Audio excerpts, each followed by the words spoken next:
किसान साथियों नमस्कार। किसान भाइयों, आज की इस वीडियो में हम बात करेंगे कुछ ऐसी प्रैक्टिसेस के बारे में जो हम किसान अपने खेतों के अंदर अपना रहे हैं और हमको लगता है कि हम इससे अपनी फसल को, अपने खेत को बेहतर कर रहे हैं, लेकिन उसकी बजाय हमारी मिट्टी को लगातार नुकसान हो रहा है। इनकी वजह से मिट्टी लगातार कमजोर हो रही है और आप सब जानते हैं कि कमजोर मिट्टी, कमजोर फसल तो कीट और रोग उस पे ज्यादा आएंगे और कितने कीट व रोग आएंगे उतने ज्यादा पेस्टिसाइड, इंसेक्टिसाइड के जाल में आप फंसते चले जाएंगे। तो देखिए क्या क्या ये गलतियां हैं जो हम कर रहे हैं। हमको लगता है कि हम बेहतरी के लिए कर रहे हैं, नहीं, वो हमें नुकसान दे रही हैं। तो वही इस वीडियो में बात करेंगे। तो वीडियो आपके लिए बहुत इन्फॉर्मेटिव होगा। अगर आप एक किसान हैं तो ये वीडियो कंप्लीट जरूर देखिएगा और अगर आप चैनल पे नए हैं तो चैनल को सब्सक्राइब भी कीजिएगा। वीडियो अच्छा लगे तो लाइक कीजिएगा और वीडियो अच्छा लगा तो शेयर भी कीजिएगा अन्य किसानों के साथ। तो चलिए जानते हैं। देखिए, सबसे बड़ी गलती जो आज की डेट में हम कर रहे हैं वो कर रहे हैं कि जुताई, यानी कि कल्टीवेशन, जरूरत से ज्यादा जुताई। आजकल हम बहुत ज्यादा खेतों के अंदर जुताई करने लगे हैं। आप देखेंगे कि किसानों को लगता है कि हमने जितनी ज्यादा जुताई की, जितनी ज्यादा मिट्टी भुरभुरी हुई, तो किसान सोचते हैं हमने बहुत अच्छे से खेतों को तैयार किया है और फसल बहुत अच्छी होगी।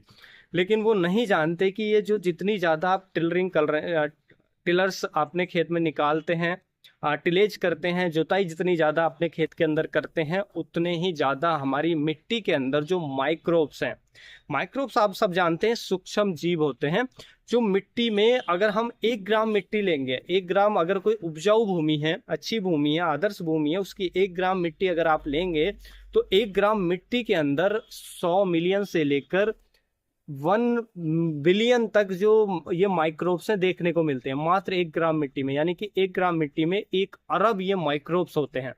यानी कि इतना जीवन है मिट्टी के अंदर। आप समझ सकते हैं 1 ग्राम मिट्टी कितनी है, लेकिन उसमें 1 अरब माइक्रोब्स होते हैं। तो कहीं सबसे ज्यादा अगर कहीं जीवन है तो वो हमारी मिट्टी के अंदर है। तो हम उसको लगातार नष्ट कर रहे हैं, क्योंकि देखिए ये जो माइक्रोब्स होते हैं हमारी फसलों की ग्रोथ में सहायक होते हैं। इनमें तरह तरह के माइक्रोब्स होते हैं। कोई हमारी फसल को हानिकारक फंगस से बचाएगा, कोई फसल की जड़ों से लिपट कर दूर दूर तक फैल जाएगा, जहां से दूर दूर से पानी, न्यूट्रिशन हमारे पौधे को उपलब्ध कराने का काम करता है।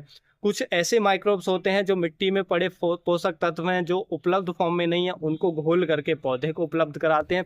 तो अलग अलग तरीके के बहुत सारे माइक्रोब्स होते हैं। जब हम ज्यादा टिलेज करते हैं, यानी कि ज्यादा जुताई करते हैं खेत की, ज्यादा जुताई से ये डिस्टर्ब होते हैं, इनकी कॉलोनी डिस्टर्ब होती है और ये लगातार खत्म होते जा रहे हैं। आपने देखा होगा कि आजकल हमारे खेतों के अंदर जो केंचुआ है दिखाई नहीं देते हैं और किसानों को लगता है केंचुओं को लुप्त होने का एक बड़ा कारण है कि हम अपने खेतों में इंसेक्टिसाइड, फंजीसाइड डाल रहे हैं इसकी वजह से। देखिए वो भी एक कारण है, हो सकता है और है भी, लेकिन केवल वही कारण नहीं है, उससे भी बड़ा कारण है कि जुताई, कल्टीवेशन, जरूरत से ज्यादा आप जुताई जब खेत के अंदर करते हैं तो जो हमारे केंचुआ है वो काफी ज्यादा मरते हैं, उनके एग नष्ट होते हैं, जिससे वो लगातार डिस्टर्ब होते हैं। तो देखिए केंचुआ तो क्योंकि हमें दिखाई देते हैं और अब दिखाई देने लिए बंद हो गए तो उनको तो हम समझ सकते हैं, लेकिन जो माइक्रोब्स हैं वो तो हमें दिखाई नहीं देते हैं, तो वो भी उसी तेजी से घट रहे हैं।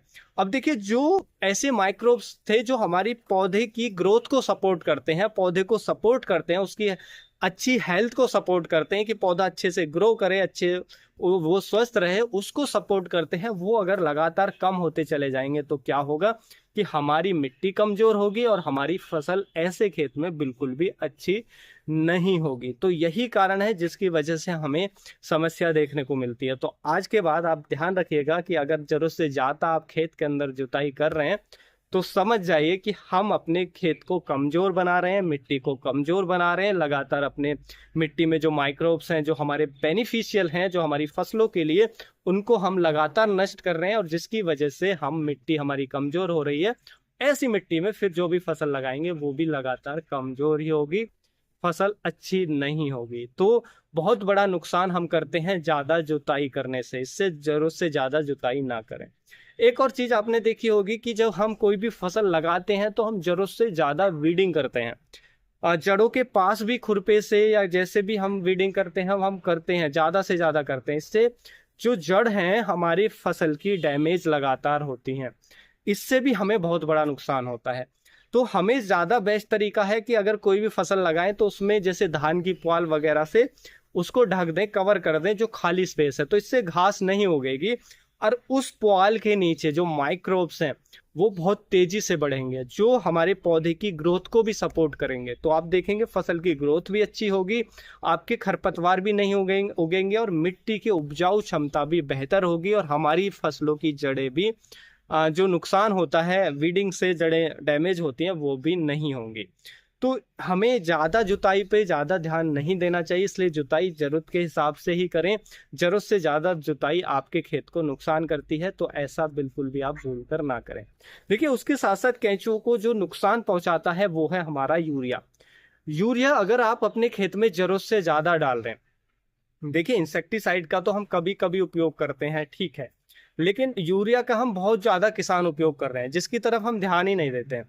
यूरिया बहुत ज़्यादा डालने से भी जो केंचुआ हैं उनको बहुत नुकसान करता है। जो अमोनिया होता है, केंचुआ उनको बहुत तेज़ी से नष्ट करता है, बहुत तेज़ी से मारता है। तो इसलिए यूरिया आप डालें, लेकिन ज़रूरत से ज़्यादा। जैसा किसान सोचते हैं कि हम अंधाधुंध डालेंगे तो उससे बेनिफिट मिलेगा, वो आप ना करें। जितनी रिक्वायरमेंट है उसके हिसाब से ही यूरिया अपने खेत में डालें, और उसको भी 2-3 बार में डिवाइड करके फसल के अंदर, यानी कि एक बार में ना डालें। टोटल जो भी मात्रा है उसको दो से 3 बार में, मिनिमम 3 बार में आप डालेंगे तो एक तो अच्छे रिजल्ट मिलेंगे, आपकी फसल में कीट व रोग भी कम आएंगे और केंचुओं को भी नुकसान कम होगा। तो ये भी हमारी एक बहुत बड़ी समस्या है जिससे हमें नुकसान देखने को मिल रहा है। तीसरा कि हम केवल और केवल रासायनिक खादों का अपने खेतों में उपयोग कर रहे हैं। हम भूल जाते हैं कि हमें ऑर्गेनिक मैटर भी डालना है, तो वो भी बहुत जरूरी है। देखिए, हम उसको मारने के लिए यानी कि नुकसान पहुंचाने के लिए कई चीजें कर रहे हैं। हम इंसेक्टिसाइड भी डाल रहे हैं, हम यूरिया भी डाल रहे हैं, और जो हमारा कल्टीवेशन है, जो जुताई है, वो जरूरत से ज्यादा कर रहे हैं।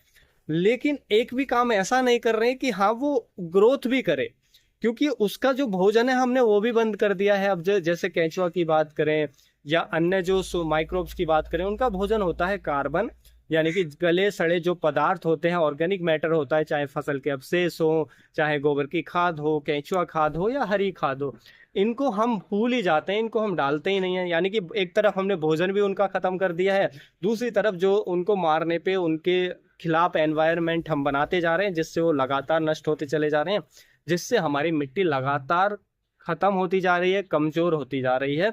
तो ये हमें जरूर, ये गलतियां बिल्कुल ना करें। जुताई जरूरत से ज्यादा खेतों के अंदर कर रहे हैं तो सावधान हो जाइए कि आप बहुत बड़ा नुकसान अपने खेतों का कर रहे हैं। उसके साथ साथ यूरिया अगर आप जरूरत से ज्यादा डाल रहे हैं, ये सोचकर डालते हैं किसान कि जितना यूरिया डालेंगे फसल उतनी ज्यादा हरी भरी होगी और उत्पादन उतना ज्यादा मिलेगा। नहीं, जितना ज्यादा यूरिया उतने ज्यादा फसलों पर कीट आएंगे, रोग आएंगे, और उतनी ज़्यादा आपकी मिट्टी बेकार होगी, मिट्टी में माइक्रोब्स को नुकसान होगा, और फसल उतनी ही कमज़ोर होगी, और उतने ही ज़्यादा कीट व रोग आपकी फसल पर बढ़ेंगे। तो इसलिए यूरिया को बैलेंस देना जरूरी है। देखिए, अगर यूरिया जरूरत से कम हो, नाइट्रोजन की पूर्ति हम उस लेवल पे ना करें जिस लेवल पे प्लांट को जरूरत होती है, तो भी नुकसान होता है कि पौधे में प्रोटीन नहीं बन पाता है सही से, और उपज में भारी गिरावट देखने को मिलती है। तो इसलिए बैलेंस यूज हमेशा बेहतर रहता है, और प्रकृति भी हमेशा बैलेंस ही चाहती है। जरूरत से ज्यादा कोई भी चीज बढ़े, चाहे बेनिफिशियल चीज ही बढ़े जरूरत से ज्यादा, तो वो भी हमें नुकसान ही करती है।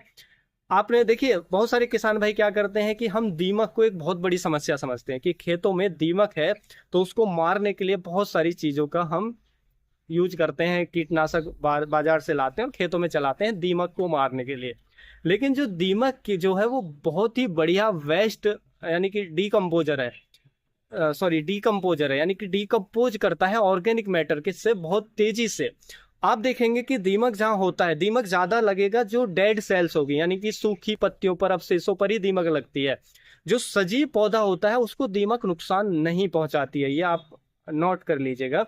तो दीमक क्या है, वो डीकम्पोज करने का एक बहुत बड़ा अच्छा सोर्स है हमारे खेतों के अंदर। हमारे खेतों में जो भी हम अवशेष डालते हैं उनको बहुत तेजी से डिकम्पोज कर देती है, दीमक का काम ये होता है। तो दीमक हमारी मिट्टी की उपजाऊ क्षमता को बढ़ाने का काम करती है, दीमक कोई नुकसान नहीं करती है। लेकिन हाँ, दीमक अगर एक सीमा से ज्यादा हो जाए, मान लीजिए जरूरत से ज्यादा हो जाए और दीमक इतनी है कि वो बड़े बड़े टीले बना दे रही है, तो कोई भी चीज जरूरत से ज्यादा बढ़ने पर नुकसान करती है। लेकिन एक बैलेंस तरीके से, एक बैलेंस माध्यम में अगर हमारी मिट्टी में है तो वो दीमक फायदेमंद है, क्योंकि वो दीमक लगातार जो भी आप ऑर्गेनिक मैटर डाल रहे हैं उसको बहुत तेजी से डिकम्पोज करके और फर्टिलाइजर में बदल रही है और हमारी मिट्टी को उपजाऊ क्षमता को बेहतर कर रही है।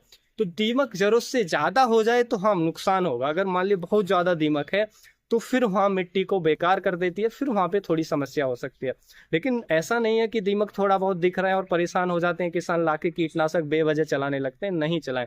आप कहीं भी देखिएगा किसी खेत के अंदर आप कोई सूखी लकड़ी डाल दीजिएगा, सूखी लकड़ी आप खेत में डालिए, कोई मोटा लक्कड़ डाल दीजिएगा, आप देखेंगे वहां पे बहुत दीमक आ जाएगी। लेकिन वहीं अगर कोई पौधा जो सजीव खड़ा है उस पर आपको दीमक नहीं देखने को मिलेगी। आपने देखा होगा कि बहुत सारे पेड़ों पर दीमक हमें दिखाई देती है कि पेड़ हमें ऊपर से तो सजीव लग रहा है, यानी कि वो हरा भरा है, उसमें पत्ती हरी भरी है, लेकिन फिर भी उसके तने पर नीचे दीमक लगी हुई है। होता क्या है कि उसके जो तने के चारों तरफ वो डेड सेल्स होती हैं, उन डेड सेल्स को ही दीमक खाती है और बाकी को दीमक नहीं खाती है। तो जो मरी हुई कोशिकाएं हैं दीमक उसको ही खाती है, उसको डिकम्पोज करती है। लेकिन हाँ एक सीमा से अगर ज्यादा है तो नुकसान करेगी, लेकिन अगर वो थोड़ी बहुत दीमक है तो कोई नुकसान नहीं करेगी, बेस्ट है हमारी मिट्टी के लिए। तो उससे घबराने की आपको बिल्कुल भी आवश्यकता नहीं है। उम्मीद है जो जानकारी आपको अच्छी लगी होगी। जानकारी अच्छी लगी तो वीडियो को जरूर लाइक करें, ज्यादा से ज्यादा किसानों के साथ शेयर भी करें और चैनल पे नए हैं तो सब्सक्राइब भी जरूर करें।